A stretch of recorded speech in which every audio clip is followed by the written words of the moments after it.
함께 주기도문 하겠습니다.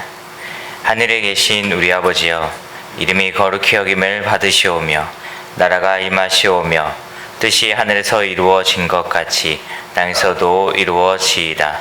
오늘 우리에게 일용할 양식을 주시옵고 우리가 우리에게 죄 지은 자를 사하여 준 것 같이 우리 죄를 사하여 주시옵고 우리를 시험에 들게 하지 마시옵고 다만 악에서 구하시옵소서.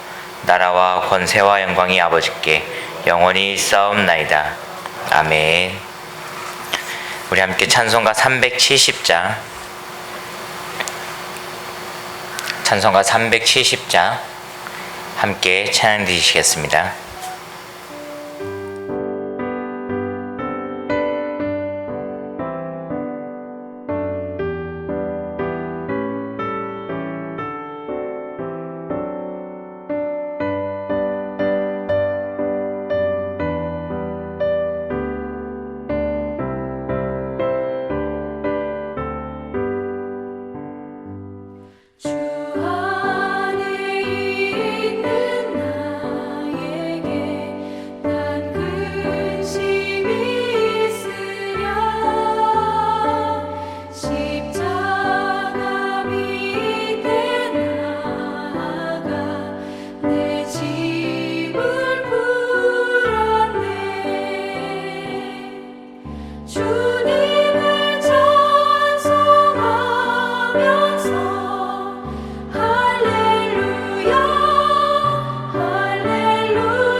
하나님의 말씀 로마서 1장 3절과 4절입니다.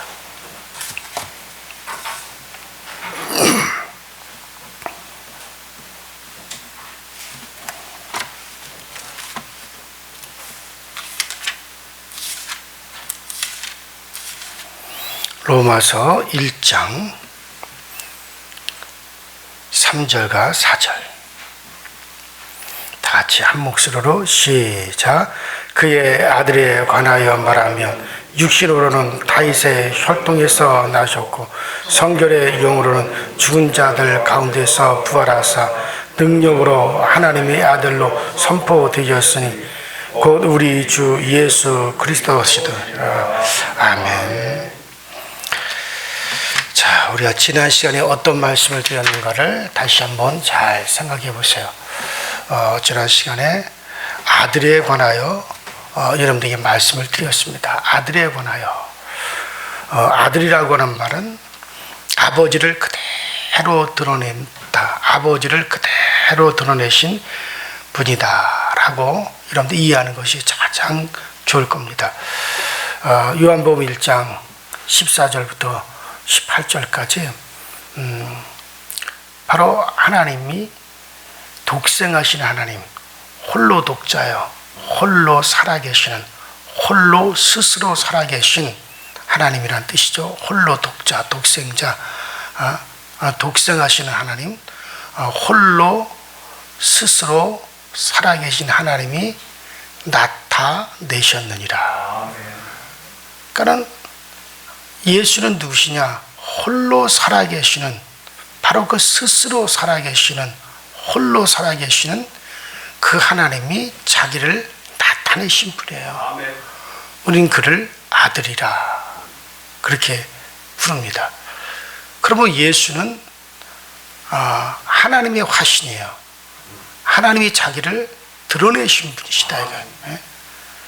그래서 누구든지 예수를 본 자는 아버지를 본 자요, 또 예수를 아는 자는 아버지를 아는 자요, 예수를 영접한 자는 아버지를 영접한 것이다 하고 주님이 말씀하셨죠. 그래서 우리는 영원히 예수를 통해서 하나님을 보는 겁니다. 예수를 제외하고 하나님을 볼 길은 없어요. 우리에게 허락하신 하나님을 뵙는 길은 오직 예수예요. 그래서 수많은 선지자들이 바로 오시는 바로 그 예수는 그가 곧 영존하신 하나님이요, 그가 곧 바로 근본이 태초요 상고예요. 그는 전능하신 하나님이라. 아들이 아버지라는 얘기가 아니에요. 아들이 아버지라는 얘기가 아니에요. 우리는 바로 그 아버지를 볼 수 없어요. 영원히. 오직 아버지가 자기를 나타내고 계시하는 것은 아들밖에 없단 말이에요. 그러니까 우리 인간에게는 아들을 제하고 아버지를 볼 길이 없어요. 영원한 겁니다, 이건. 근데 우리에게는 그 아들이 전능하신 하나님이요, 또 영존하시는 아버지예요. 그래서 우리는 예수를 하나님이요, 또 그는 전능하신 하나님이요 라고 우리가 고백을 하는 겁니다. 만약에 예수님 없이 하나님을 우리가 뵙고 하나님을 알 수 있는 길이 있다면 우린 예수를 영원하신 하나님이라고 우리는 할 수가 없는 거예요. 그러니까 우리에게는 오직 그가 아버지의 전부다 이거예요.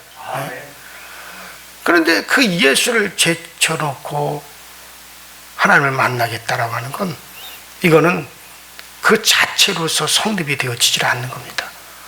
그래서 예수 그 아들이 바로 눈에 보이는 하나님이라고 하는 사실을 부인한다면 영원히 그런 천국에 들어갈 수 없어요. 천국은 바로 그 아들의 나라예요. 그 아들이 다스리는 나라예요. 그러면 그를 부인하고 어떻게 우리가 그의 나라에 들어갈 수가 있느냐는 얘기예요.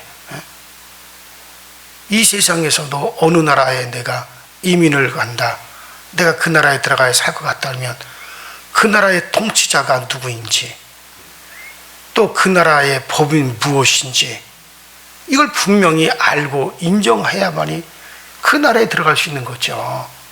마찬가지요. 우리가 들어가는 천국은 바로 아들의 나라예요. 근데 그 아들을 알지 못하고 그 아들을 인정하지 못하고 어떻게 그 나라에 갈 수가 있습니까?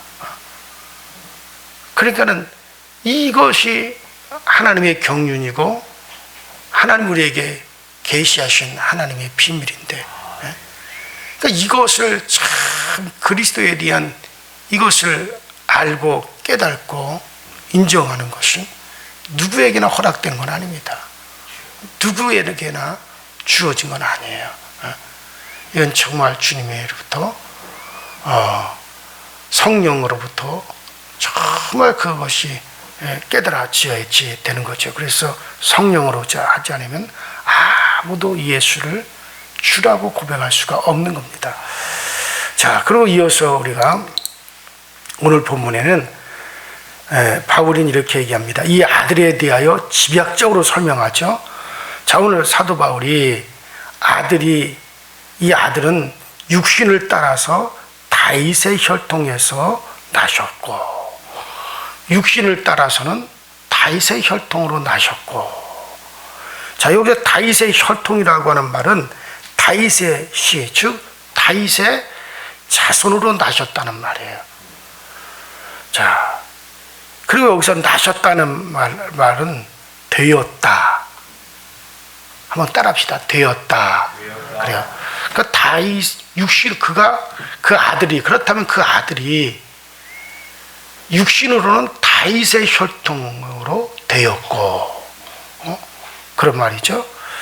자, 즉 다윗의 자손이 되어 나셨다라고 하는 것이 어쩌면 더 좋을 것 같습니다. 다윗의 자손이 되어 나셨다. 그러면 다윗의 자손으로 나셨다는 게 어떤 의미가 있느냐? 자, 이것을 우리가 알아보기 위해서는 여기서, 자, 오늘 이 사도가 왜 여기서 아들이 다윗의 자손이 되어 나셨다라고 말하고 있는지를 우리가 생각해 볼 필요가 있습니다. 자, 이 하나님의 아들이 세상에 온다는 것은 일찍이 저 창세기 3장 15절 16절에 말씀을 하셨죠. 여자의 후손으로 오실 것을, 바로 그 그리스도, 바로 그 구원자가 여자의 후손으로 오실 것을 이미 말씀하셨어요. 여자의 후손이 오리라. 자, 이미 창세기 3장 15, 16절에 그가 바로 여자의 후손으로 오실 것이다. 이미 약속하셨고, 창세기 9장 25절에 노아에게는 하나님은 셈의 하나님이 되실 것이다. 그러니까 노아에게 여러 자녀들이 있지만은 하나님은 딱 집어서 하나님은 셈의 하나님이 될 것이다. 자, 이 어원은 뭐냐면 하나님이 셈의 집에 사시겠다라는 뜻이죠. 하나님이 셈의 집에 사시겠다. 그리고 셈의 후손인 아브람을 하나님이 불러내셨어요. 아브람에게는 하나님이 준비하신 재물, 곧 어린 양이 오는 날에 큰 나라가 이루어질 것이다. 아브람에게 하나님께서, 아브람이 제단을 쌓고 재물을 올려놓고, 그래서 그 재물 곧 어린 양이 오시는 날에 그 아브라함아, 네가 큰 나라를 이룰 것이다. 그리고 야곱에게는 유다를 통해 실로라는 인물이 왕으로 오실 것을 말씀했어요. 자, 그 유다를 통해서 실로라는 인물이 왕으로 오실 것이다. 여러분, 이 실로라고 하는 것은 또 다른 그리스도의 이름을 말합니다. 그래서 이스라엘의 지명이 실로라고 하는 지명이 있죠. 가나안 땅에. 그런데 하나님의 장막이 실로에 머물 것이다. 또 실로로부터 하나님이 오신다. 또 실로에 오셨고 그런 표현이 많이 있죠. 그래서 그 실로에 하나님의 성막이 세워지게 되죠. 그래서 실로라고 하는 말은 이스라엘에게 또 다른 하나의 그리스도의 이름을 말하는 거예요. 자, 그래서 이제 유다를 통해서 실로라는 인물이 왕으로 오실 것을 말씀하셨어요. 자, 그리고 다윗에게는 다윗의 자손을 하나님의 아들로 삼으실 것을 말씀하셨죠. 자, 이런 맥락을 우리가 통해서 보면 여자의 후손이 오시는 것은 하나님이 오시는 것인데 또 그 하나님이 희생양으로 오시는 것이고 그리고 이스라엘의 하나님이 인정한 왕 바로 다윗의 자손 중에 하나님의 아들로 오신다는 이야기가 되어집니다.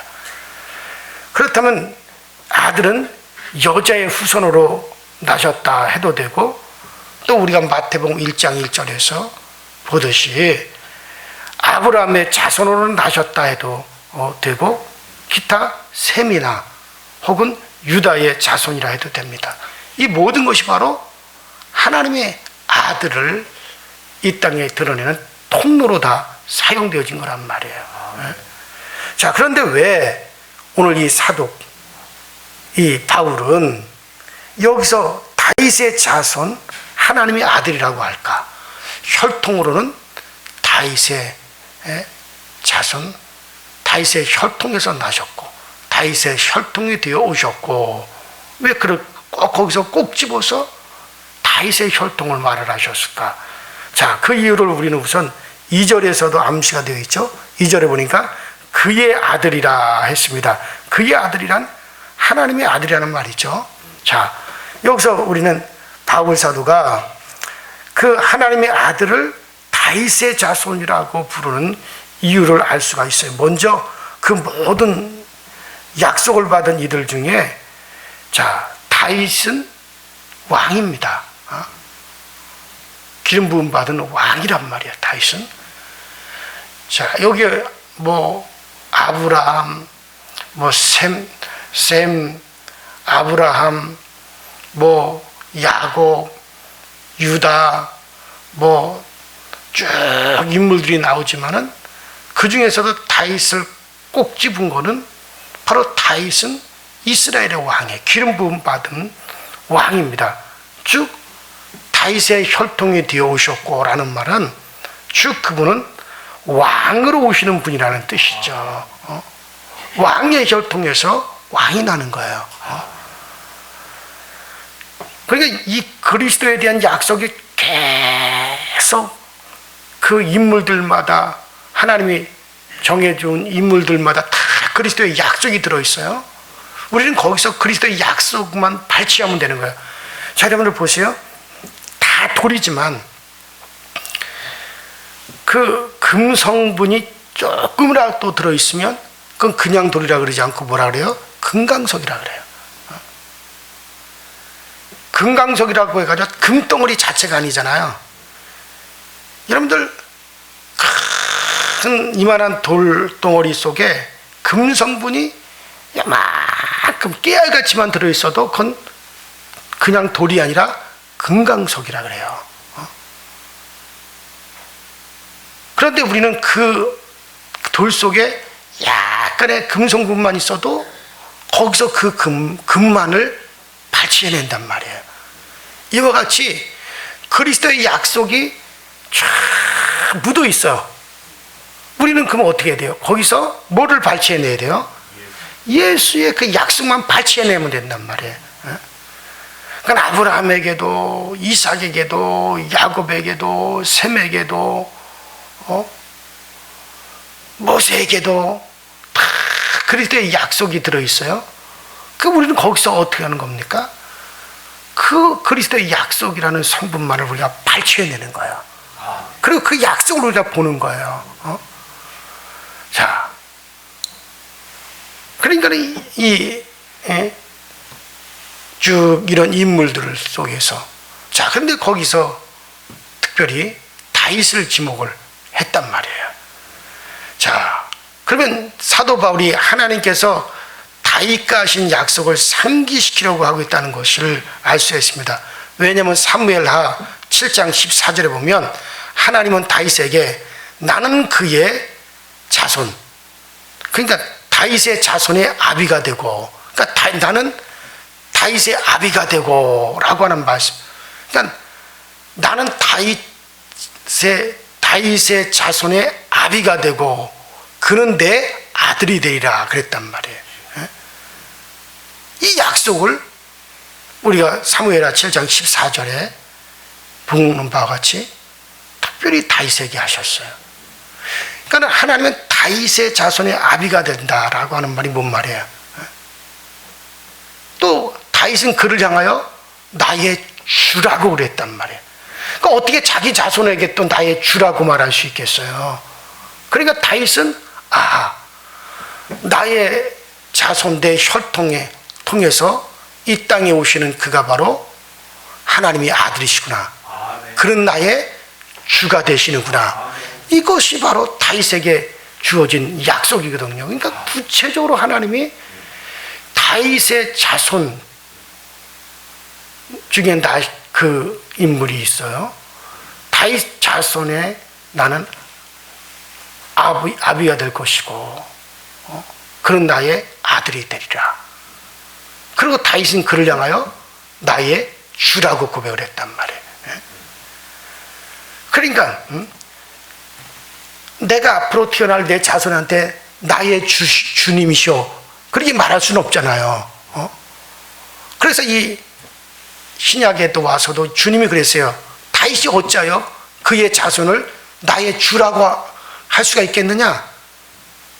이것은 다윗이 바로 나의 자손 중에 나실 그분이 바로 하나님의 아들이요. 그는 바로 나의 주인이시다. 이 놀라운 고백을 다윗이 한 거죠. 바로 그 약속을 사도 바울은 상기시키기 위해서 예수가 누구시냐? 그 하나님의 아들은 바로 다윗의 혈통이 되어 나셨다. 바로 그 약속했던 바로 그분이시다. 그분이 바로 하나님의 아들이시다. 이것을 상기시킨다는 것을 우리가 알 수 있죠. 이것으로서 바로 이 사도 바울은 예수는 하나님께서 다윗에게 약속했던 바로 그 아들이다. 예수는 육신으로 다윗의 혈통에서 난 다윗의 자손이지만 하나님께서 자기 아들로 삼으실 것이고 또 그가 바로 다윗의 주가 되신다. 자, 그래서 이 예수는 사람이 되어 세상에 오시기 전에는 아버지와 동일하신 바로 신입니다. 아버지와 동등하신 분, 그러니까 그는 하나님과 동등하신 분으로서 자신을 비워 종의 형상을 입으셨고 바로 아버지와 동일하신 분으로 계셨습니다. 그러므로 그분은 영원한 하나님이 있어요. 그는 삼위일체 중 정말 성부, 그 다음에 성자십니다. 바로 삼위일체 하나님이십니다. 그러나 그런 영원한 하나님이 사람이 되어 오시면서 그때부터 그는 또한 하나님이요 사람이십니다. 자, 그래서 그러한 그 하나님이 육신을 입고 이 땅에 오셨어요. 자, 그러니까 그는 하나님이시오. 또 무엇입니까? 사람이란 말이에요. 그러니까 육신으로 입고 오시면서 그는 또한 하나님의 아들이시지만 또 뭐가 되셨어요? 사람이 되셨단 말이에요. 그래서 예수는 참 하나님이요 참 사람이에요. 한번 따라합시다. 예수는 참 하나님이요 참 사람이시다. 그래, 그가 육신으로 오시면서 그는 또한 사람이 되셨단 말이에요. 자, 그가 하나님의 아들로 세워진 것은 사람으로 오셔서 사람으로 이 땅에 육신을 입고 자라신 후에 요한에게 세례를 받으면서 드디어 세상에 알리셨습니다. 바로 그때 하나님의 성령이 비둘기 형상으로 바로 그 아들에게 임하셨어요. 이것은 사람으로 하나님의 사랑하는 아들 이스라엘의 자리에 세워진 거죠. 사람으로 하나님을 드러내는, 하나님을 계시하는 분으로 세워졌어요. 그때부터. 자, 그러므로 이것은 사람으로서 하나님의 아들로 세워진 것이다. 물론 그 전에도 그런 하나님이요 아들이시지만, 그러나 세례를 받음으로 야, 드디어 사람으로서 하나님의 아들로 세워지셨구나.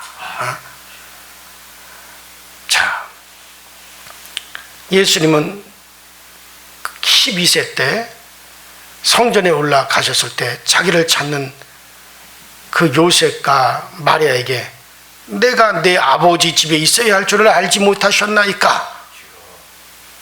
주님은 스스로 내가 아이야 네가 어디 있었느냐?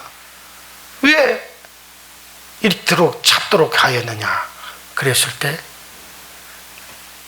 그는 마리아와 요셉을 향하여 분명히 말했어요. 내가 내 아버지의 집에 있어야 될 줄을 알지를 못하셨습니까? 그래요. 이런 것을 보아도 그는 세례받기 전에 이미 하나님의 아들이셨습니다. 그러나 세례를 받음으로 사람이 하나님의 아들로 세워주셨구나. 우리에게 보여주셨다 이거예요. 자, 그러나 공적인 면에서 이제 세워지셨고 아들로서 계시하는 사역을 할 수 있도록 이제 공개적으로 세워진 것 역시 세례 요한으로부터 세례를 받으신 그때부터 이제 그는 공생애가 시작됩니다. 그때부터 예수의 생애는 공생애라는 건 모든 사람들을 위한 삶이라는 거예요.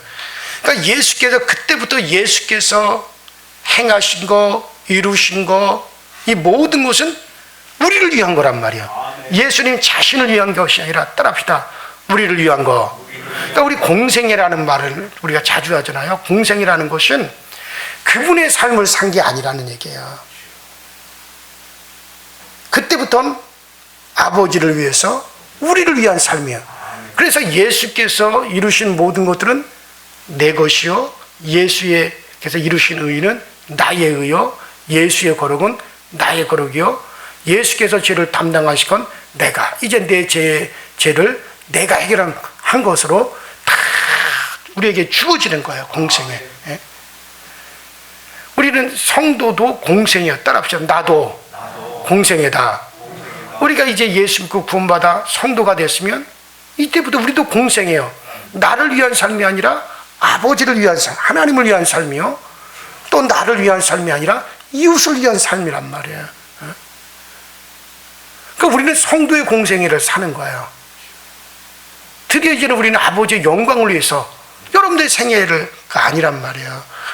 그래서 예수님은 우리 모두를 위해서 사신 공생애를 그때부터 요한으로부터 세례를 받으시며, 그래서 그는 보라 세상 죄를 지고 하는 하나님의 어린 양이로다 세례 요한이 고백한 것처럼 그때부터는 우리를 위한 삶으로 자기를 내어주셨다 이거예요. 그래서 예수의 의가 나의 의가 되고 예수의 거룩이 나의 거룩이 되고, 예수가 그 죄값을 받은 것은 내가 죄값을 받은 것이고, 예수가 정말 하나님의 아들로 세워진 것 같이 우리도 하나님의 자녀가 된 것이고, 이것이 얼마나 놀라운 겁니까? 그러면 이제 우리도 성도의 공생애를 사는 거예요. 이젠 바울같이 내가 사는 것은 이제 내가 아니다. 나를 위해서 몸지고 피 흘려주신 예수를 위해서 내가 사는 것이다 한 것처럼 이제부터 우리 성도들도 예수를 위한 공생애를 사실 수가 있으셔야 됩니다. 여전히 예수 믿으면서도 자기만을 주장하고 자기 것만을 주장하고 그런 결코 공생애를 살 수가 없을 거예요. 자, 그러므로 예수는 하나님이시지만 또한 사람으로 오셔서 하나님의 아들로 세우셨다. 그때부터는 우리 성도를 위한 공생애다. 우리를 위한 공생애시다.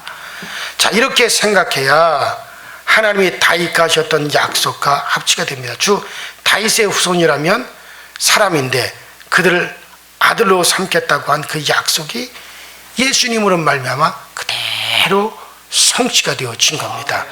자, 그러면 여기서 사도가 하나님께서 다윗과 하셨던 약속을 상기시키는 또한 특별한 이유가 어디에 있을까? 자, 그것을 우리가 알아야겠죠. 자, 그 이유는 다윗의 아들 솔로몬에게서 우리가 또한 찾을 수가 있습니다. 솔로몬은 일단 왕이 된 것부터가 우리가 이해할 수가 없는 점이 있어요. 솔로몬은 사실 죄의 결과로 태어난 아들이잖아요. 솔로몬에 태어난 건 여러분들이 잘 아실 거예요. 다윗이 바로 바세바라고 하는 여인과 간음을 했어요. 그리고 간음해서 아이가 잉태되었어요. 그것을 숨기기 위해서 그의 남편을 죽였어요. 자, 그리고 결국 그 아들도 죽었어요. 그렇게 해서 태어난. 그리고 정말 다윗이 뼈저리게 회개를 하고, 그리고 바세바의 사이에서 태어난 게 솔로몬입니다. 어쩌면 이 솔로몬이 왕이 된 그 자체부터 우리는 이해가 되질 않아요. 자, 그래서 그런데 예수가 바로 그 계통을 통해서 오셨다. 바로 예수는 우리의 죄를 담당하시고 짊어지기 위해서 죄인의 신분으로 오시는 분이라는 거예요. 바로 우리의 죄를 짊어지기 위해서. 그래서 예수를 다윗의 자손이다. 그래서 이스라엘 백성들이, 특별히 죄인들이 예수를 향해서 다윗의 자손 예수여 나를 불쌍히 여기소서. 특별히 소경 바디메오도 다윗의 자손이요, 문둥이들도 다윗의 자손이요. 그러니까 죄인들이 예수를 부를 때 다윗의 자손 예수여 나를 불쌍히 여겨 주소서. 자, 그래서 죄인의 신분으로 오신 것은, 왜 그가 죄인의 신분으로 오셨습니까? 바로 우리의 죄를 담당하기 위해서 죄인의 신분으로 오셨다 이거예요. 네. 그래서 우리는 신앙 고백할 때 다윗의 자손이여 나를 불쌍히 여기소서. 그렇죠? 자, 그러므로 다윗의 자손이라고 하는 것은 그런 약속대로 그런 왕으로 우리를 다스릴 수 있는 분으로 오셨고, 또 아울러서 그런 죄인으로 우리의 죄를 짊어지기 위해서 오시는 분이시다. 그런 우리의 구세주시다. 우리가 그렇게 고백할 수가 있죠. 그러므로 우리는 우리의 고백은 내 죄를 담당하신 주님, 나를 다스리는 왕으로 영원히 나를 이끌어 주옵소서. 이게 다윗의 자손. 따라합시다. 다윗의 자손 예수. 그래요. 바로 예수는 왜 오늘 바울 사도가 하나님의 아들에 대해서 쭉 얘기하다가, 자, 그는 바로 하나님의 아들은 다윗의 혈통이 되어 나셨고, 이 말을 왜 여기서 부각을 시키든지 이유를 알아야 돼요. 바로 다윗에게 약속한 대로 너의 자손이 나의 아들이 되겠고, 다윗은 그 자손을 향하여 그가 바로 나의 주십니다. 나의 주라. 예수님께서 어찌게 다윗이 자기 자손을 향하여 나의 주라고 할 수가 있겠느냐? 이것은 바로 다윗이 나의 혈통을 통해서 오시는 그분이 바로 하나님의 아들이구나, 이것을 고백했다고 예수님께서도 말씀하셨듯이, 그래서 예수는 다윗의 혈통으로 오신 것은 바로 그런 하나님의 아들이시오, 또 그는 바로 정말로 왕으로, 영원한 우리의 왕으로 오시는 분이요, 그는 또 아울러 우리의 죄를 담당하는 죄인으로 오셨다. 그래서 그 예수가 나를 영원히 다스리시며 그 예수가 바로 나의 구세주십니다. 이것이 여러분들 가운데 고백되어지기를 주의 이름으로 축원합니다. 우리 이 시간에 다 같이 주여 한번 부르시고, 이러한 주님께서 오늘도 우리 가운데 임하셔서 영원히 우리를 다스리는 왕이시여, 우리를 죄에서 구하여 정말 우리로 하여금 구원받게 하신 나의 영원한 구세주가 되어 주시고, 내 가정을 다스려 주시고 우리 가정의 구세주가 되어 주시옵소서. 우리 다 같이 주여 한번 부르고 간절히 기도하시다. 자, 이렇게 들어가십시다. 주여, 전능하신 하나님 우리 아버지, 주님의 은혜와 주의 사랑에 감사를 드립니다. 오늘도 우리로 하여금 말씀을 듣게 하시고 이 말씀의 뜻을 잘 깨달아 알아서 예수를 깊이 있게 알아가고 예수를 깊이 있게 이해할 수 있는 저희 모두가 되어주도록 성령님 인도하여 주시고 성령님들 함께하여 주시고 성령님들 우리 가운데 그 은혜를 베풀어 주셔서 주님만의 우리의 힘이 되시고 주님만의 우리의 능력이 되시고 주님만의 우리의 권능이 되어 주신다는 이 사실 가운데 날마다 굳건하게 또 굳건하게 세워져 가시는 우리 모두가 다 되어지게 하여 주옵소서. 성령님이 늘 함께하여 주옵소서. 성령님이 늘 우리를 일깨워 주옵소서. 성령님이 늘 우리 가운데 임재하셔서 성령이 우리의 주가 되어 주시고 성령이 우리 아버지 굳건하나 구세주로서 우리를 이끌어 가시고 인도하심이 부족함이 없도록 날마다 우리를 인도하여 주옵소서. 주님만이 나의 힘이시오 주님만이 나의 능력이시오 주님만이 나의 권능이 되어 주시나이다. 주가 밖에는 다른 이가 없고 주 밖에는 다른 이가 우리 가운데 있을 수가 없습니다. 오직 우리 주 예수 그리스도. 다윗이 어째 자기의 자손을 가리켜 그가 나의 주라고 할 수 있겠느냐. 바로 이 다윗이 바로 그분이 바로 하나님의 아들이시라고 하는 것을 고백했듯이 또 아버지 하나님 그 다윗의 혈통의 나심으로 말미암아 다윗의 혈통이 되어오심으로 말미암아 우리의 구세주가 되셨고 우리를 영원히 다스리는 왕이 되셨다는 사실을 알고 우리가 예수가 바로 우리의 하나님의 아들이시오 그는 바로 우리의 구세주시오 그는 우리의 영원히 다스리는 왕이시오. 이것이 우리 가운데 날로 고백되어지게 하시고 예수에 대한 우리의 고백이 참된 고백이 되게 하시고 예수를 향한 우리의 고백이 진실한 진리의 고백이 되어지도록 아버지 늘 은혜로 인도하여 주시고 성령을 우리를 이끌어 주옵소서. 성령님 우리 가운데 함께 하여 주셔서 성령님 안에서 은혜 안에 우리 모두가 살아가기에 조금 더 부족할 것이 없도록 주님이 도와주시고 주님이 우리를 세워 주시옵소서. 오늘도 우리 아버지 교우들 가운데 평강이 있게 하시고 오늘도 우리 교우들 가운데 큰 은혜가 임하시도록 주님 도와